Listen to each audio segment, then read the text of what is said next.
Part of understanding what type of investor you are is understanding what you intend to do with the money. What are your long-term goals or even short-term goals? For example, do you intend to live off of your distributions or your rent payments? Or would you rather take that money and put it towards some sort of retirement account, whether it's an infinite banking policy or a self-directed 401k or an IRA or any number of investment vehicles? Along with understanding what you intend to do with the money is also understanding your tolerance for risk. Now, once you get these two things nailed down, this should allow you to pursue and to be objective with the investments that you evaluate. For example, if you intend to live off of the rents, then you should pursue certain types of deals. Whereas if you intend to use that money to fund your retirement, then maybe you should be looking and evaluating other types of deals. I'll give you an example. Let's consider a scale or a spectrum. We'll call it the risk spectrum. On one end of that spectrum is a turnkey property.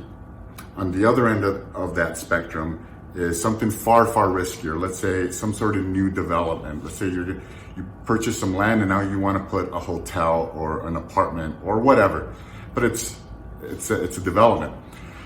Because it's a development, you understand that there's risk associated with that, right? That you don't get with other sorts of investments. Perhaps you're going to have to fight the city on certain things, and there's going to be some legal costs associated. There's timelines, there's budgets, there's contractor issues.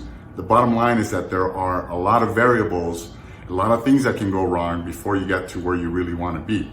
What that means to you as an investor is that, well, you understand that you're not going to cash flow for a while, right? Because it's a development. It may be 2 or 3, even longer, before you can get enough tenants into that property before you can start cash flowing. However, because it's a new development, the opportunity to make tons of money is there. Perhaps 2x, 3x, 4x your money, perhaps even better than that. But it's going to take a while. But since you don't need the money to live off of, if that's who you are, you can pursue that type of investment if you can stomach those sort of risks. Now, if you want to live off the cash flow, right, you can't wait 3 or 4 years. You need the cash flow now, then you might evaluate other sorts of deals. Let's go back to the start of that spectrum where we have a single family, or it can be anything. It doesn't have to be a single family home. It can be any sort of turnkey property. It's turnkey. There's nothing to do. The work is done, which means there's no upside in terms of forced depreciation. And I'll talk about forced depreciation in another video. The work is done. There's nothing to do. If you're invested in a turnkey property, well, you might be able to make something slightly above inflation at 3%, maybe 4 or 5%, and that's okay. If you like those lower risk type of investments, then you're okay with 4 or 5, maybe 6% at the most. Now, as we move further up that spectrum, that risk spectrum, now you're getting into some properties that might cash flow a little bit better, but there's also more work to be done, right?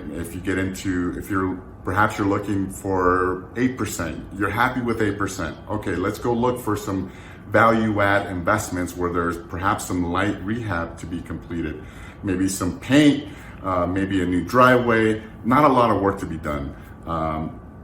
So you'll get your 8%.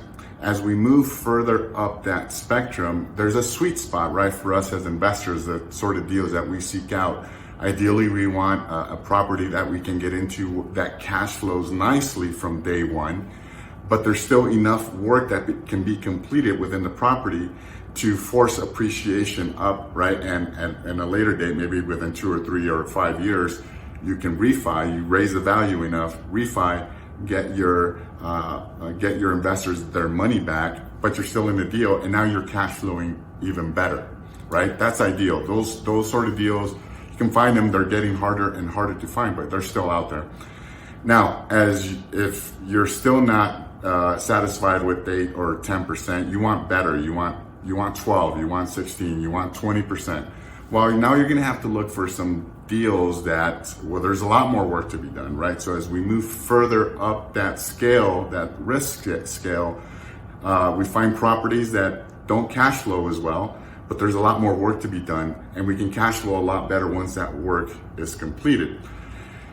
Let me give you an example of what that might look like. Let's take a 100-unit mobile home park. Half of those, the lots are filled and the other half are empty, right? So just by me telling you that, you understand there's opportunity there. Perhaps, for sure, there's 50 empty lots that you can fill, right? You can drop in some new and some old mobile home parks. You can take the existing 50, those might need some work. You can rehab those, make some money there.